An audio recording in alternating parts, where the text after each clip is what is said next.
Bonjour, bonjour et bienvenue sur ma chaîne Les Passions Créatives de Mamounette. Bon, j'espère que vous allez bien.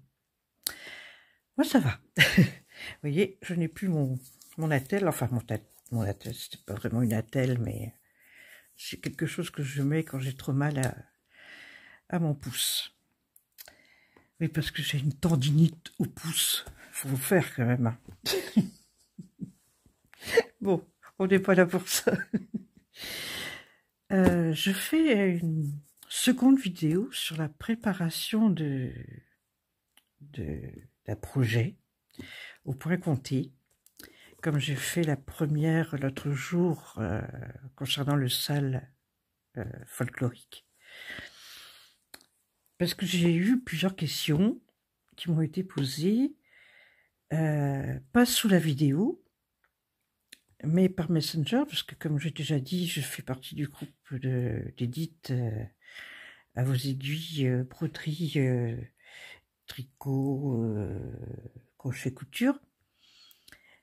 Donc, c'est par Messenger souvent qu'on discute. Et oui, je trouve même quelque part plus facile, parce qu'avec Messenger, au moins, on peut joindre des photos. C'est ça le problème avec YouTube, c'est que dans les commentaires, c'est pas toujours évident d'expliquer les choses, et donc pouvoir basculer sur un groupe Facebook ou sur Messenger, c'est pas mal aussi, quoi. Bon, bref. Donc, par rapport aux questions que j'ai pu avoir avec les personnes qui s'interrogent de comment on fait pour débuter un projet, tout simplement, parce que, voilà, ce sont des personnes qui sont vraiment débutantes. Donc, je suis passée par là, donc c'est vrai que on a besoin d'éclaircissement, et comme je dis, aucune question n'est bête, donc c'est important d'avoir des réponses adaptées à tout niveau, quoi. Donc, je fais de mon mieux. La première vidéo pour le salle folklorique, bon, j'ai eu quelques retours et j'en suis bien contente de personnes qui m'ont dit finalement que c'était bien expliqué. Bon, même si, effectivement, j'ai oublié certaines choses. Donc, pour ça que je reviens sur une autre vidéo pour aborder des compléments d'information, en fait, tout simplement. Donc, dans une des questions que j'ai eues, attends, je reprends, oups, pardon,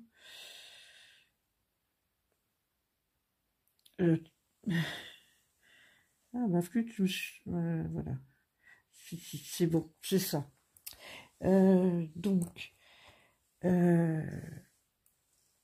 comme je l'avais dit dans la vidéo de l'autre jour, un fil d'une échevette, on la coupe en fait. Vous m'avez vu faire comment je déroule mon fil, vous avez vu comment je fais ensuite, mais c'est vrai que je n'ai pas expliqué qu'est-ce que j'ai fait dans le bas de ma table. En fait, une fois que j'ai plié finalement j'ai plié, on est en 8 fois, puisque la chevette fait 8 mètres, et je replie en 8 fois. Donc j'ai des longueurs de à peu près 1 mètre. Et ensuite, donc, on a donc ce fil-là, et ici, donc, on a 6 brins dans le fil. Évidemment, on ne va pas utiliser tout, parce que, déjà, ça ne passerait pas dans les trous de la toile, tout simplement, et que quand la plupart des kits ou des explications qu'on peut avoir, on a, suivant, comment dirais-je, suivant la toile qu'on utilise, on va utiliser plus ou moins 2 brins. Du 11CT, certaines brodeuses utilisent 3 brins, d'autres, comme moi d'ailleurs, utilisent 2 brins seulement. parce que moi je trouve que c'est plus joli, c'est plus fin, voilà, c'est moins grossier pour moi, mais bon, c'est aussi à force d'avoir vu plein de youtubeuses qui travaillent avec 2 bras et que je trouve le travail plus joli. Bon, enfin, chacun son avis, mais en théorie, le 11 CT, on le fait à 3 bras, le 14 CT en 2 bras, le 16 CT en 2 bras également. Je reprends mon carnet quand même pour être sûr de ne pas dire de bêtises.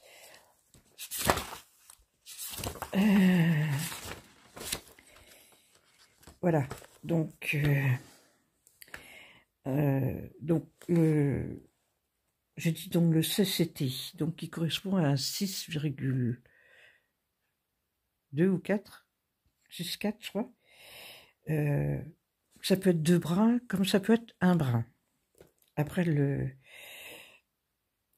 18, c'était qui correspond à 7 points au centimètre. Là, c'est pareil, c'est 1 ou 2 bras. Après, bon, je vous parle pas du lin et l'étamine, déjà parce que moi, je n'utilise pas. Et là, je m'adresse plus à des débutants. Donc, on va pas commencer à travailler tout de suite sur de l'étamine ou du lin. Voilà. Donc, ça, ce serait un autre sujet. Et puis, comme je l'ai déjà dit, il y a d'autres youtubeuses qui sont là pour parler de ces supports-là, étamine et lin. Voilà. Donc, je reviens donc au nombre de brins. Bon, là, effectivement, si je vous montre de très près, vous allez voir que 5. Pourquoi? Parce que j'ai déjà préparé un fil. Parce que comme beaucoup de monde, hein, comme beaucoup de brodeuses, des fois, on a du mal à passer le fil dans le chat d'aiguille. Donc, voilà. Alors, hein, je préfère le dire. Voilà. Là, c'est le chat de l'aiguille. Le fil est passé dans le chat de l'aiguille. Voilà. Donc, quand j'ai coupé mon fil comme ceci, j'ai retiré mon brin, voilà, que je plie en deux, et ça fait des longueurs à peu près de 50 cm. Grosso modo, toujours. Voilà. Donc, on arrive à une longueur comme ça. On a passé les 2 bouts dans le chat de l'aiguille. Ici, on a les 2 bouts. Voilà. Et au bout, nous avons la boucle. Là, vous verrez mieux ici quand je mets sur la toile. Voilà. Donc, moi, j'ai déjà découpé un morceau de toile. J'ai envie de faire ce dessin-là. Alors, ça, c'est utile aussi. C'est que quand on a un motif, comment on fait pour faire le calcul? Eh bien, je reviens encore sur ce que je vous ai montré l'autre jour. Sur le site de Broderie Passion, vous avez un calculeur de toile. Donc, j'ai pris ce modèle-là. Comme c'est sur une grande toile, je ne sais pas combien fait ce modèle-là. Donc, moi, j'ai compté. De toute façon, là, c'est assez facile, hein, vous voyez. De largeur, il y a 40. Parce que là, ça fait des cases 10 par 10. Et là, j'ai compté qu'il y avait 38. Donc, 38 de hauteur par 40 de largeur. Donc, sur le calculateur de toile, donc vous allez rentrer 40 en largeur, 38 en hauteur. Ensuite, je décide, comme c'est un petit motif, je décide de faire une marge de 4 cm. Donc ça égale, donc, d'après mon calculeur de toile, à 15,27 par 14,9. Que j'arrondis à 15,5 par 15. C'est presque un carré en fait. Hein. Voilà. J'ai marqué minimum. Pourquoi? Parce que je me dis, qu'est-ce que je vais en faire de celui-là? Une fois brodé. Si je veux le mettre dans un cadre, il faut que j'imagine quelle dimension faire. Donc, moi j'ai écrit, donc 6 cadres, je vais prendre un morceau de toile de 20 par 20 en 14 CT, parce que j'ai choisi de la faire sur une 14 CT. 5,5 points au centimètre. Voilà, donc ma toile, j'ai découpé un morceau de 20 par 20. Et donc, que j'ai plié en 4 pour avoir, je vais reprendre mon crayon effaçable. C'est un crayon friction, hein, qui, je l'ai appris, comme quoi je connais pas tout. Le friction, c'est pas à l'eau qui s'efface, c'est à la chaleur. Faire à repasser ou sèche-cheveux. Donc, là, je remets correctement ma toile. Voilà. Et je fais, non, tout simplement un petit point là. Voilà. Je sais que mon milieu de toile, il est là. Voilà. Et donc, hop. Là, donc, j'ai calculé également où était mon milieu, parce que moi, je travaille toujours comme ça. Je pars du milieu pour travailler, voilà. Hein. C'est ma façon de procéder. Je sais que bien d'autres font différemment, mais voilà. Moi, c'est ma façon de procéder depuis le début, depuis que j'avais vu d'ailleurs une youtubeuse qui disait pour les débutants, vaut mieux commencer par le début. Voilà. Donc,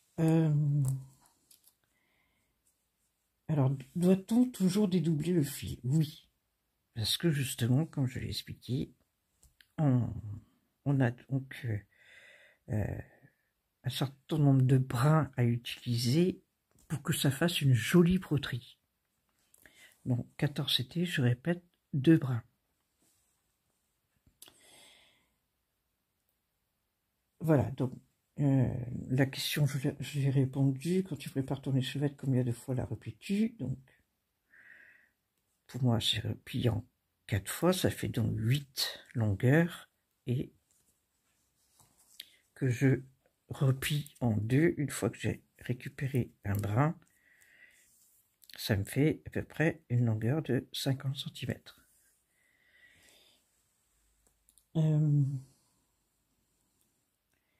Voilà, ensuite, qu'est-ce qu'on m'a demandé aussi? Attendez, bougez pas, je cherche.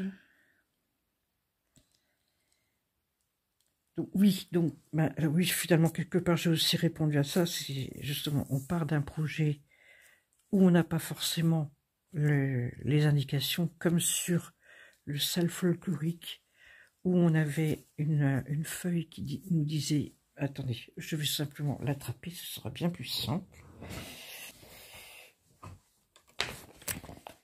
Voilà, mon projet folklorique, tout est là. Donc, voilà, on n'a pas toujours ces indications-là.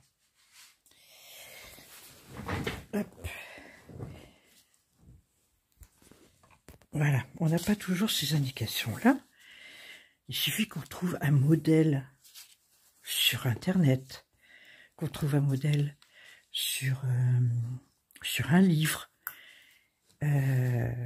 qu'on a un grand modèle, mais que finalement on veut utiliser qu'une partie du modèle. Voilà, donc j'ai répondu en expliquant ceci. On fait le calcul, parce que souvent on a le motif sur une grille, donc on sait que chaque case fait 10 par 10, donc voilà, il suffit de faire soi-même le calcul, et on obtient les dimensions, et on utilise bien sûr le calculateur de toile pour savoir quelle dimension prendre, et je répète, en pensant aussi, qu'est-ce qu'on va en faire? Parce que si on se contente de 15,5 par 15, et on coupe sa toile à cette dimension-là, si un jour c'est pour l'encadrer, flûte, il va falloir que je fasse un passe-partout. ou que je trouve un autre système pour pouvoir combler, parce que trouver un petit cadre de cette dimension-là, c'est pas évident. Les standards, ça commence à peu près à 20 par 20, je crois, donc voilà. Donc,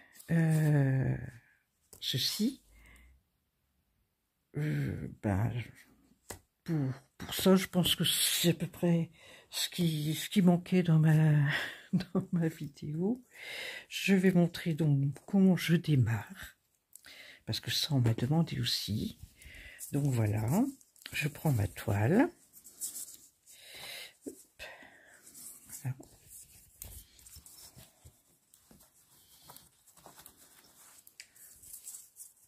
Je la roule de façon à avoir... Et donc, sachant que donc mon point du milieu, j'espère que vous voyez bien.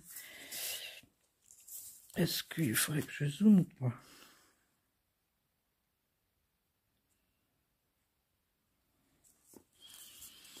Voilà, mon point du milieu, il est là. Donc, on va dire qu'on va démarrer ici. Donc, j'ai 1, 2, 3, 4, 5, 6, 7, 8, 9. J'ai 9 croix à faire vers le haut. Bon, je suis gauchère, hein, donc vous allez avoir mes mains en... Donc, mon point, elle est là. Donc, je pars comme ceci. Bon, j'espère que ça va aller, parce que moi, d'habitude, je travaille avec une loupe. Là, je suis avec des lunettes loupe, mais c'est pas forcément évident.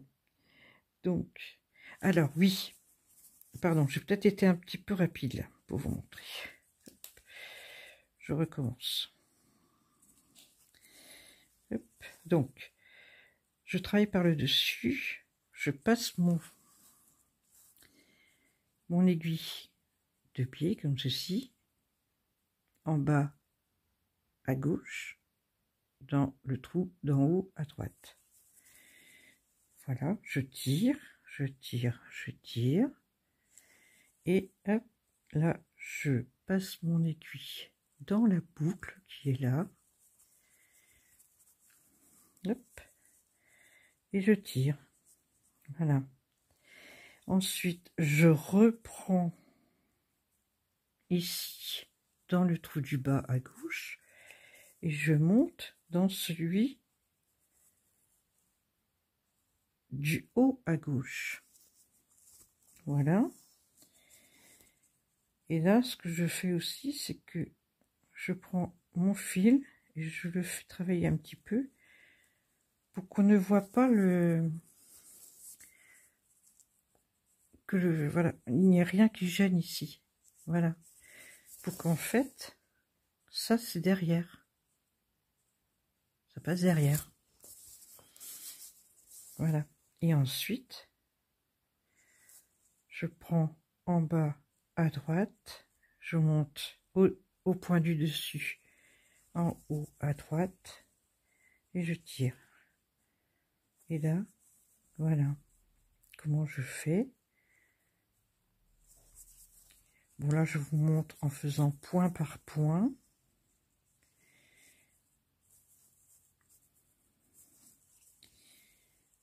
Voilà.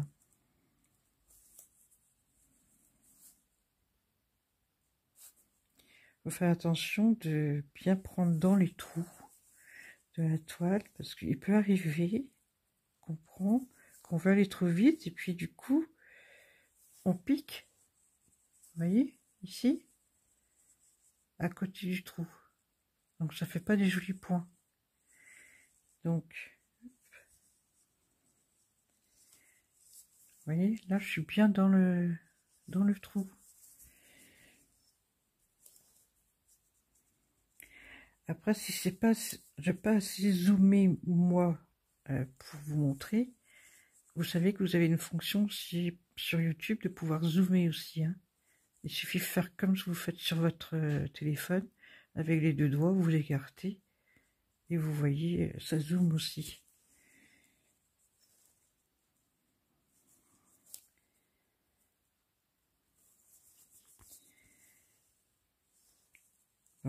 quand on est bien en point compté, donc il faut pas oublier de compter ses points, n'est-ce pas?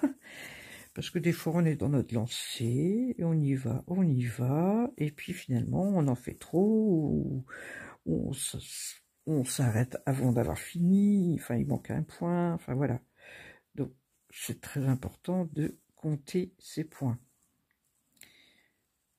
Donc, hop. Alors là, je vous montre effectivement point par point. On est donc 1, 2, 3, 4, 5, 6. J'ai dit tout à l'heure qu'il en fallait 9.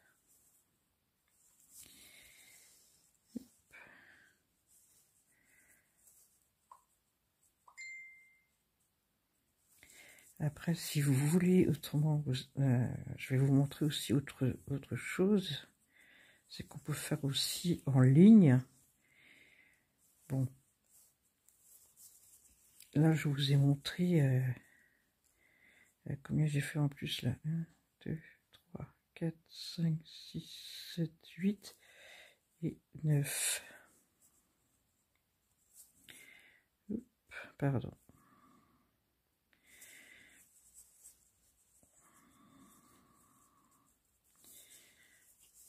Voilà.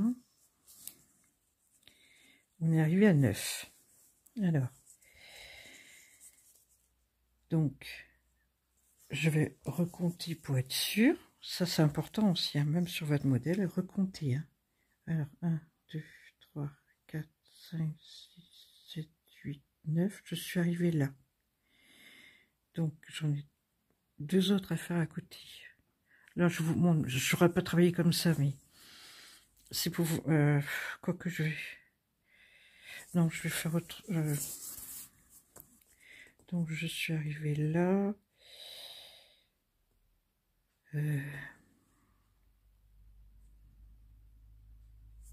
Comment je pourrais vous montrer ça?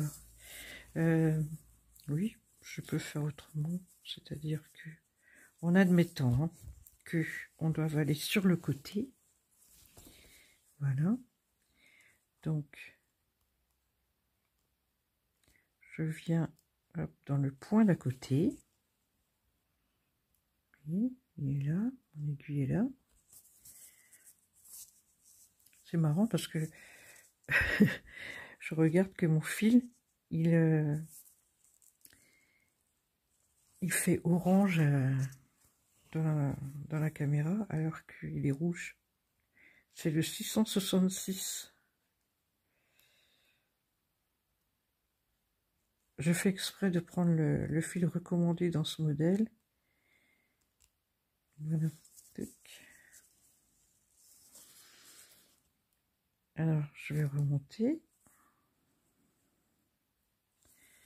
Hop.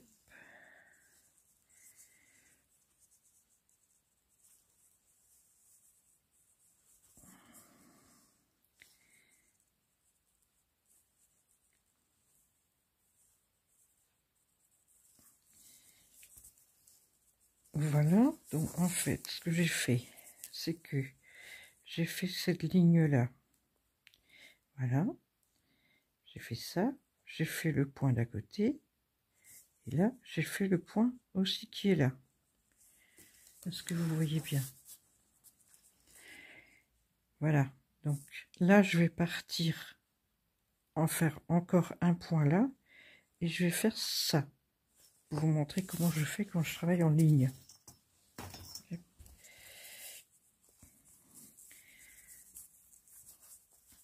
Alors, donc,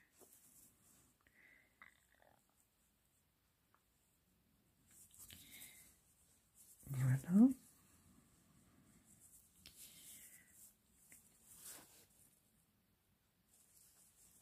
Et donc, en fait, là, vous voyez, je suis déjà sur en haut à droite. Je pique en bas à gauche. Je finis pas mon point, je vais faire les points d'à côté. On peut faire comme ça aussi. Quand on en a plusieurs à faire, on peut faire comme ça. Moi, je fais ça souvent, hein.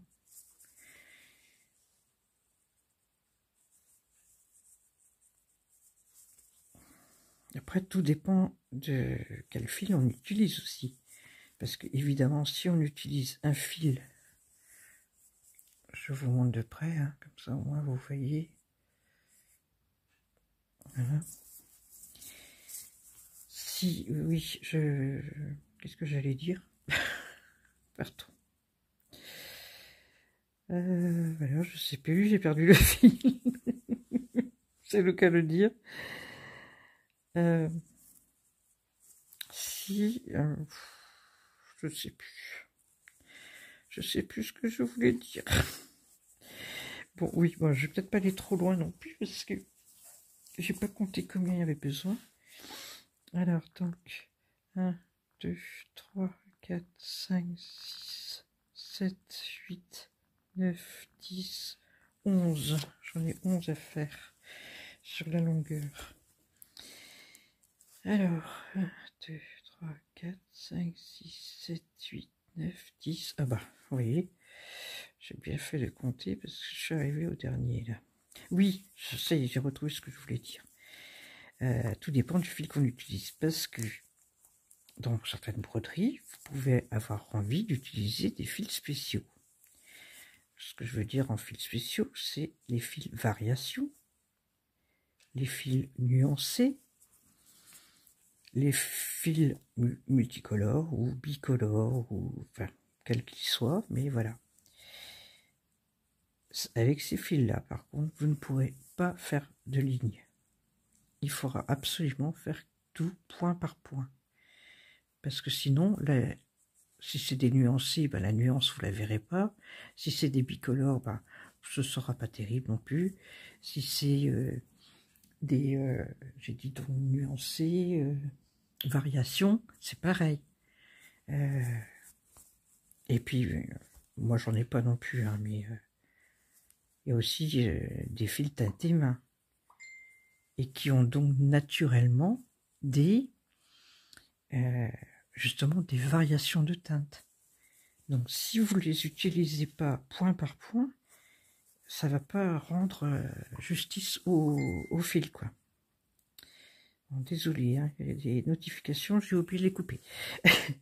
Bon, enfin voilà, donc de toute façon je ne vais pas rester non plus pendant trop longtemps à vous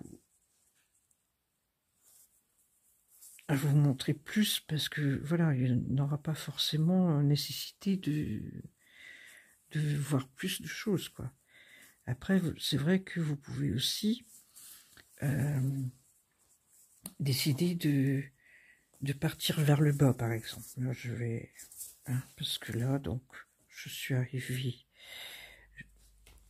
Je vous montre. Oups, pardon. Donc, je suis parti là. Hop. Là, j'arrive à celui-ci. Bon, je vais quand même faire les deux derniers, évidemment. Je vais les finir. Mais, une petite astuce. Tac, tac. Oui. Ben non, je vais faire comme ça. Voilà. Moi, je fais... Quand je vais changer de direction, que je vais retourner vers le bas, je vais faire ça. Voilà. Et je viens ici. Donc, ça veut dire que là, je vais descendre là. Voilà.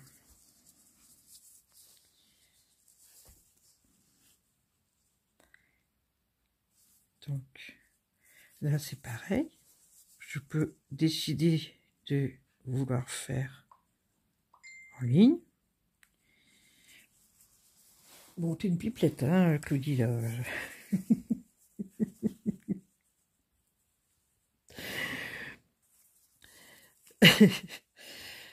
Voilà. Oui, donc, vous voyez, on peut aussi faire de cette façon-là quand on est avec la même couleur, évidemment. Voilà. Et puis, ensuite, une fois que je serai arrivé là, bah, je remonte et puis je remplis, quoi. Il y en a qui vont vous dire: «Ah, il faut toujours garder le même sens, c'est plus joli». Ouais, mais enfin bon, il y a des fois... Bon, là, c'est vrai que j'aurais fait aussi. Mais bon, c'était en imaginant qu'il y avait une autre couleur par ici, quoi. C'est ça que je veux vous montrer, qu'on peut faire... Enfin, moi, je le fais. Bon, c'est peut-être pas... c'est pas du travail d'expert, c'est sûr. Mais bon, des fois, je le fais. Voilà. Ben écoutez, j'espère que cette fois-ci, ce sera suffisamment complet. Donc, je redis, hein, toutes celles qui veulent nous rejoindre pour le salle folklorique. Alors, surtout, n'hésitez pas, il n'y a aucune pression, il n'y aura pas de... Voilà, chacun ira à son rythme. Donc, ce sera avec plaisir que on le fera tous ensemble. Voilà. Et je vais vous laisser là. Je vous souhaite une bonne soirée ou une bonne journée suivant l'heure à laquelle vous allez regarder ma vidéo. Et moi, je vous souhaite de continuer à me suivre. Voilà. Alors, n'oubliez pas de liker, de commenter et de mettre un petit emoji et d'activer la cloche pour recevoir les notifications de vidéos. À bientôt. Bisous bretons.